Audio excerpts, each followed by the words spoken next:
Morning বন্ধুরা, কেমন আছো? নিশ্চয়ই সকলে ভালো আছো। Good afternoon. এখন বাজে 4:15। আজ এখন থেকে আমার ব্লগটা শুরু করলাম। এখন খেতে বসেছি 4:15 না 2:15, 4:15 বলছি। ছুটির দিন, সকালবেলা উঠতে দেরি হয়েছে আর আমরা জলখাবার খাইনি, দুবার চা বিস্কুট খেয়েছি, সরাসরি ভাত খেতে বসেছি। তা দেখো কি কি রান্না হয়েছে তোমাদের দেখাই। রান্না হয়েছে ভাত, বেলে শাকের ঘন্ট বড়ি ফোড়ন দিয়ে, আর কচু দিয়ে মান কচু দিয়ে মাছ দিয়ে ঝোল, ঠিক সমাধির পাতেও তাই আছে। আর আছে মাছ ভাজা। তা মাছ ভাজাটা মেয়ে আমার জন্য রেখেছিল, কালকে সমাধি আর মেয়ে খেয়েছিল, আমি আর অফিসে যাওয়ার সময় খেয়ে যেতে পারিনি, সবে মাছ রাখা হয়েছে। তা চলো খেয়ে নিই, খেয়ে দে তারপরে আবার তোমাদের সামনে আসছি। ওটা হচ্ছে তেলাপিয়া মাছ, 800 গ্রামের একটা তেলাপিয়া মাছ। কালকে তোমরা ভাজা খেয়েছো যেটা। তেলাপিয়া, সেই তেলাপিয়া তুমি আনলে? ওরে বাবা, না এর 800 গ্রাম ওজন এই তেলাপিয়ার। ওই কুচি কুচি গুলো না, এই মরা শুটকির না। ও তেলাপিয়াটা নিয়ে এসছো বাবা, তেলাপিয়া খাবো। কালকে খেয়ে বোঝনি ভাজায় কেমন সব ছিল, ওই জন্য মানে ভাবছি এটা কি মাছ বুঝতে পারছিলাম না, জানো কি মাছ। আর শাকের ঘন্টটা খেয়ে দেখো। আচ্ছা খাচ্ছি, খেয়ে তারপরে বলো। তো চলো খেতে বসে যাই। আর এখন গীতাদি তো শাকটা নিজে খাচ্ছে আর বলছে দারুণ হয়েছে, তো আমিও খেতে থাকি, দেখি কি হয়েছে না হয়েছে। বসলাম। এই দেখো গীতাদিকেই তো দেখা যাচ্ছে না, যা বাবা কোথায় রাখবো ছাতা। আমারটা ওখানে রেখে দাও তো, বেশা বোতল দাও। এই হয়েছে, তোমাকে দেখা যাবে না তো, একটু ঘুরিয়ে দাও, সরে এলাম একটু ঘুরিয়ে দাও। ঠিক আছে। চলো আজকে ইটিং শো হয়ে যায়। Eating show. এ নাও তোমার ভাজাটা না, তুমি একটু ভাজা নাও না। কেন খাও তো তুমি, আমি কাল খেয়েছি তো। কাল খেয়েছো বলে আজকে খাবো না? কালকের মাছ ভাজাটা আমি একটু ভেজে নিলাম। আরে এত বড় একটা পিস দিয়েছো আমায়, ওই জন্য তোমাকে ওই পাশে বসতে বলেছি। কেন তোমার পিসটা বড়, তুমি অতিথি না বাড়িতে। ওরে বাবা, আমার এই জন্য। আরে মন খুলে খাও, আমি খাইয়ে খোটা দেবো না, পেট থেকে পাড়া দিয়ে। না তাহলে বাবা ঠিক আছে, দেখো বাবা আমার তো এখন ভয় লাগে লোকের বাড়ি যেতে, বিশ্বাস করো। এখন ওই অভাব হয়নি কাউকে খাইয়ে খোটা দেবো। তোমার সাথে আমার সম্পর্ক নাও থাকতে পারে, কিন্তু তাই বলে তোমাকে খাইয়ে খোটা দেবো না আমি। এটাই তো ভদ্রতা, বলো। বলবো না ও বুড়ি তুই আমার বাড়ি এসে খেয়ে গেছিস, তোকে তেলাপিয়া মাছ খাইয়েছি বুড়ি। ওটা বলবো না, ওই দুদিন আমার আসেনি যেন নাও আছে বাবা। ইউটিউবে সবাই খারাপ, সব ব্লগার খারাপ, সব কন্ট্রোভার্সি ক্রিয়েটর খারাপ, সব দাদা খারাপ, সব দিদি খারাপ, একা একজন খুব ভালো। সে বলে মন্দিরা চ্যানেল উড়িয়ে দেবে, বললি শুনলাম। মন্দিরে আর একজন মনে করি ব্লগে দেবো। কত বড় ক্ষমতা, সুপ্রিম কোর্ট থেকে অর্ডার বার করছে, মানে ও সুপ্রিম কোর্ট কিনে রাখছে, ও চ্যানেল উড়াই দেবে। মন্দিরা খুব সাবধান, পায়রা বিবি, নজর যখন লাগতে পারে তোমার চ্যানেল উড়াই দেবে।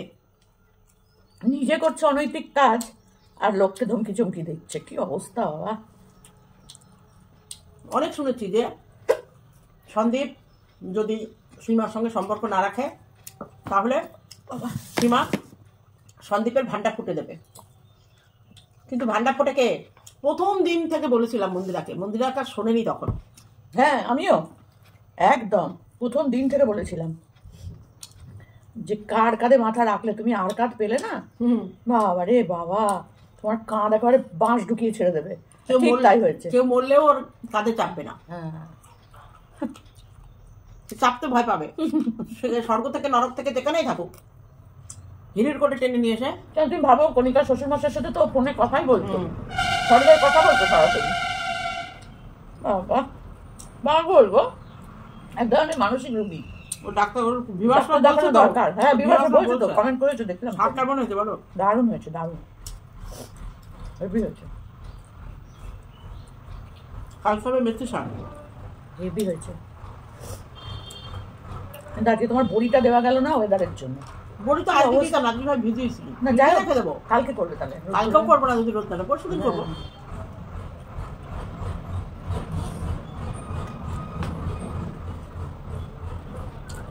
হ্যাঁ কালকে আমরা ঘুরে আসতে পারতাম তো, ওই যে শিব কি জানো, শিবধাম।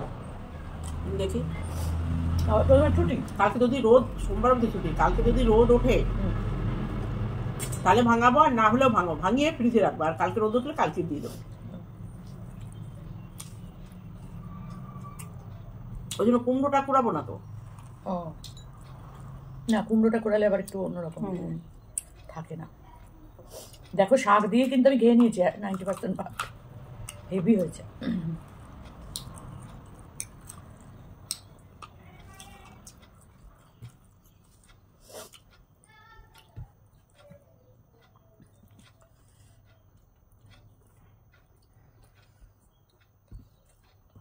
কি ক্ষমতা হয়েছে, ও চ্যানেল উড়িয়ে দেবে। এটা ও অন্যায় করে, এটাও বোঝে না। না, লোককে নিয়ে নোংরা কথা বলে, এটা বোঝে না যে ওর দিকে আসলে কি হবে। আর ওই পাজি মন্দিরার বুনু আছে না, বাদুড়িয়ার, আরেক বাবা ওর মাটা কি আগে যখন মন্দিরে ছিল তখন করে বসে থাকতো, আর এখন এখন লাফিয়ে লাফিয়ে যাচ্ছে লোককে ডাকছে, তোমরা আমার বাড়ি এসো না, তোমরা আমার বাড়ি এসো না। চারটে বাবার তো বললো বিরিয়ানি রান্না করেই খাইয়ে দেবে। হ্যাঁ না, আর এবার যদি চারটে বেটা ছেলে গিয়ে হাজির বাড়ি গিয়ে বলে থাকবো, তখন কি করবে?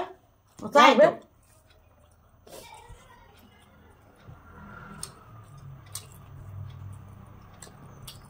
আমার মেয়ে, আমার বড় মেয়ে,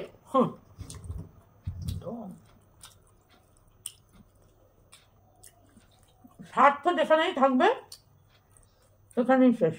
তোমার সঙ্গে গলায় মিলিয়ে আমি ওরকম করে আদিক্ষতা করে বলবো নাকি তুমি আমার দিদি, জন্মের দিদি। সম্পর্ক বান্ধবী বান্ধবী, অতিরিক্ত বাড়াবাড়ি। মনের কথা শেয়ার করা, পরিবারের কথা শেয়ার করা সব করবো, ওটা লিমিটের মধ্যে রেখে, তাই না? আর তারপরে যদিও বা করতাম, এটা দেখছি পরে আর কেউ করবে না।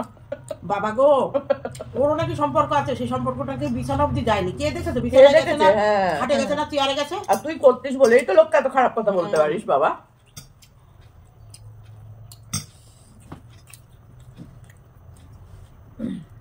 বর নেই তাই এখনো সম্পর্ক কথা ভাবতে পারি না, মরা বরের ছবি নিয়ে বেঁচে আছি। আর বর থাকতে ওর বলে একটা সম্পর্ক আছে, বিছানায় যায়নি। আমি তো ভাবি ও যেখানে পরকিয়া সেখানেও কি ব্যাপার বুঝি না, এর তো কোনো লজিক তো থাকবেই। বেরিয়ে গেল লজিক আজকে।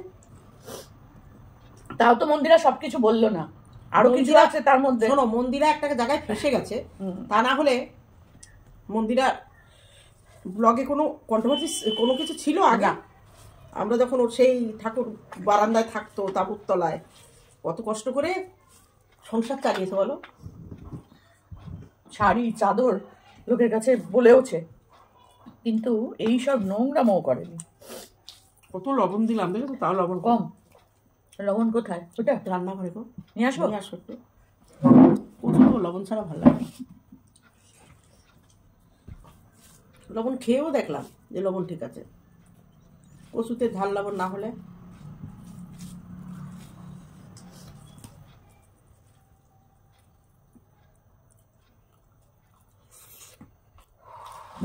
আমি চেখেও দেখলাম লবণের ছোটটা, এটা তো রান্নার।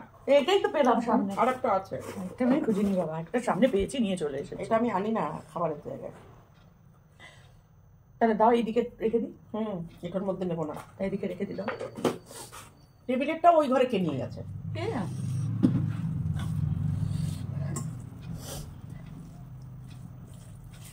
সেদিন বাড়ির পাশে পিকনিক করছে, বলছি গভীর জঙ্গল, শিয়াল ডাকছে, গভীর জঙ্গল। ওই যে মন্দিরার সেই।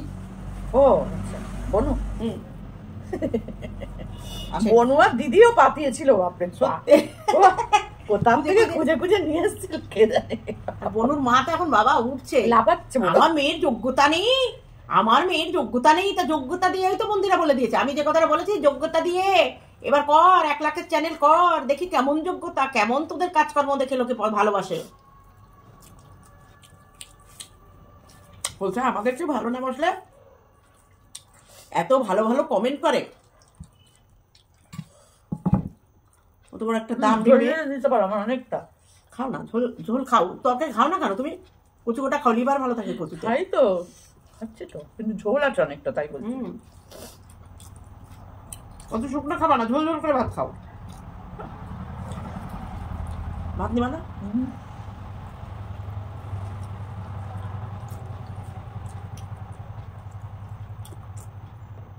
একটা আইবুড়ো মেয়ে ধেই ধেই করে রাত নেই দুপুর নেই আড্ডামরা ছেলেগুলোর সাথে নেচে বেড়াচ্ছে। একটা মেয়ে বন্ধু নয়, একটা মেয়ে বন্ধু নাই।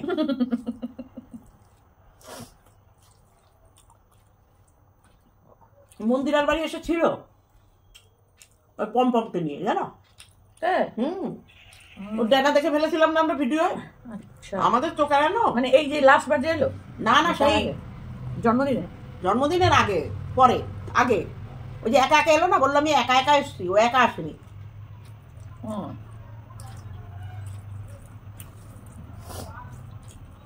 সোমনাথ ওকে সহ্য করতে পারতো না, আর সোমনাথকে নিয়ে সব নোংরা নোংরা ইয়ে করেছিল, মনে আছে?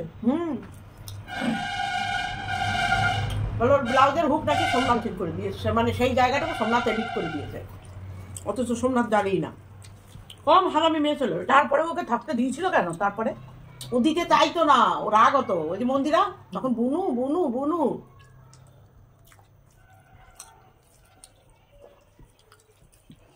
মন্দিরের জন্য আমার না কি বলবো, তখন থেকেই ভাবতাম যে এই মেয়েটা কবে ফাঁসবে। আসবে, আমি ওকে বলেছিলাম প্রথম দিন, আমি কেন সবাই বলেছিল অনেক বলেছিলাম এমন একটা দিন আসবে যে ওর ক্যামেরা খুলে আফসোস করতে হবে।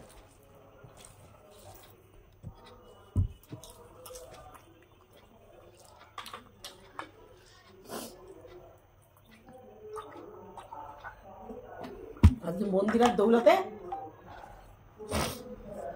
চলো এটা চলে যা,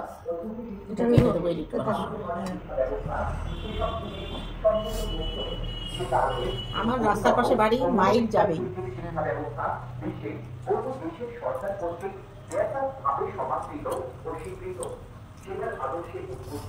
দেখো কতগুলো কি ভালো। মন্দিরা কচু খাচ্ছে।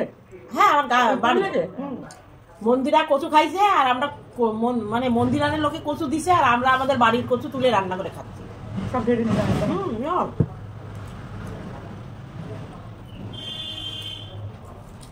এই কচু একদিন বাদ, খুব সুন্দর হয়েছে। লবণ একটু কম হয়েছে, মেখে খাওয়া যায়, কিন্তু আমি তখন টেস্ট করলাম ভালো লবণ ছিল, কচুতে টেনে নিয়েছে।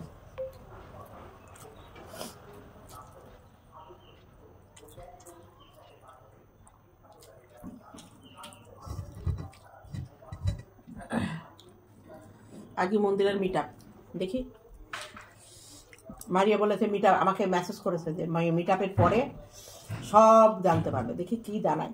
মারিয়া বলছে আমি নাকি সব ভুলভাল ভিডিও করেছি। আমি যা বললাম এখন দেখছি মন্দিরা তো সেই সে মিলে গেছে। আমি তো ওর ভিডিও তো দেখেছি, আমি তো ওর সঙ্গে ফোন করে, মারিয়ার সঙ্গে ফোন করে জানিনি। ভিডিও তো দেখি কাঁদছে, মানে খোঁচা মারছে মন্দিরাকে আজ কদিন ধরে। তারপরে তো ভিডিওতে সরাসরি বললো যে 15,000 টাকা গরিবের সংসারে, 15,000 টাকা কারেন্টের বিল। এসি চালিয়েছিল বলে তো জানতো না ওরা মন্দিরে এসি ছাড়া থাকে না। তারপরে আসতে বললি কেন? ও চালাবে, এটা তো জানা কথা।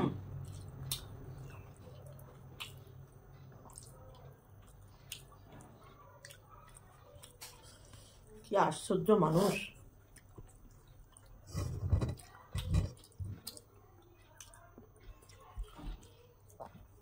থালা চেটে কে কে খাও কমেন্ট করো। আমি খাই আঙুল চেটে। আমার তো থালা না চাটলে মনে হয় পেট ভরে না।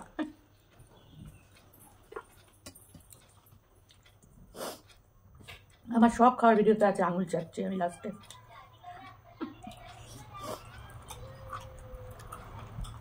ও বয়সটা ভুল দিয়েছিল জানো? তাই 94 দিয়েছে। ওর মাসিকে মনে হয় ভুলটা পেয়েছে।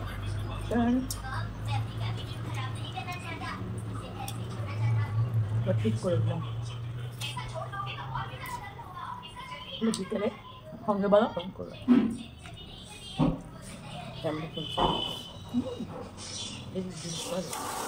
তেলাপিয়া মাছ বড় ছোট না,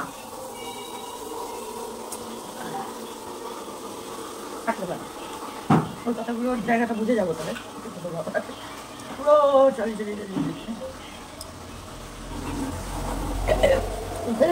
চুল খুলে যাবেই আমার, চুল কিছুতে বাঁধা থাকে না, টেনে টুনে বেঁধে রাখলে ঠিক খুলে যাবে। পূর্ণ বাদলের ল্যাদ ঠিক আছে তো তোমার ল্যাদ ওটা? হ্যাঁ, এটা আমার ল্যাদ। তোমার সিং ওই ধামা যাকে নিয়ে বললাম, সে বলেছে যে আমি বলেছি না যে জলে কেন আমাদের দেখলে চুল সামনে দিয়ে আমি ভিডিও করি, জ্বলবে কেন? যাদের মাথায় চুল নেই তাদের জলে বলছে, তো তোমার সাথে বসে যে ভিডিও করছে, যাকে ডাকবাড়ি গিয়ে আমি মানে করছি, তার মাথাতেও তো চুল নাই, তুমি দিদার মাথাতেও তো চুল নাই, তো তুমি তো জ্বলো না, তোমার নেই নেই। আমার নেই তাই কি? আর ও তো 10 বার ভিডিওতে বলে যে আমার মাথার চুল নেই, সামনে নেই, পেছনে নেই। তোমার মাথায় নেই না, ওর মাথায়।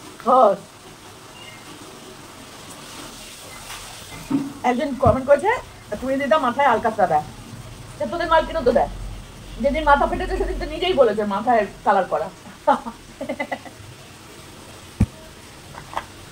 আজকে অনেকদিন দিই না, অনেক সাদা হয়েছে দেবো।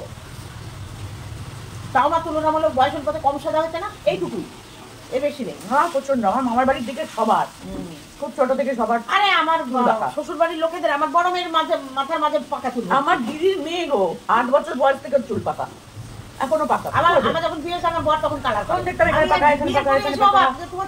তারপরে দেখি ওদের গোষ্ঠী সবার চুল পাকা। এটা একটা এটা রোগ, হ্যাঁ। আর এটা বংশগতই আছে। বাবা এখন ঠান্ডা লাগছে। এটার মধ্যে দাও, এটার কাটা এর মধ্যে দাও, এক জায়গায় থালায় একটু জল দাও। আছে না?